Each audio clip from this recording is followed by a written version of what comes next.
but this past several months I've started doing yin yoga, and you hold the poses for like 3 to 5 minutes. And there were some poses that I was getting into that were like hip openers, and like all these emotions started coming up that were deep. Like they felt like waves, and I thought I was going to throw up sometimes, and I thought, where is this coming from? And I finally got to the point where I realized I am terrified to get this vulnerable.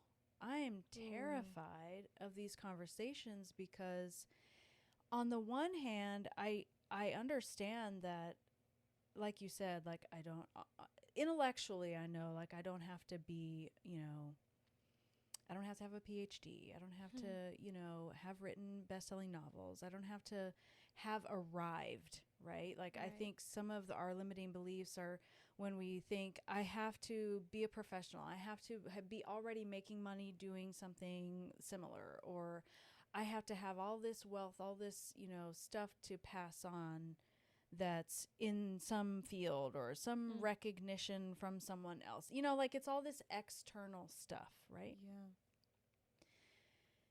But for me, so on the one hand, I knew I didn't have to be all those things intellectually.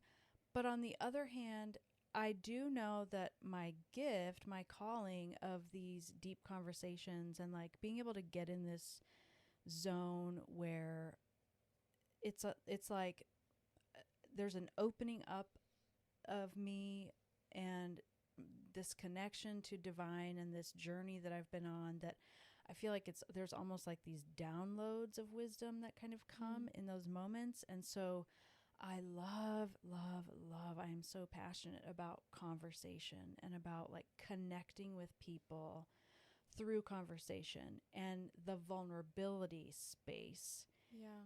I know that's where the magic happens, right? At the same time, I also know it requires me to enter into vulnerability at the same time. And there have been so many times in my life where I've been feeling vulnerable, and I look back and in the moment it was terrifying. It's hard. It's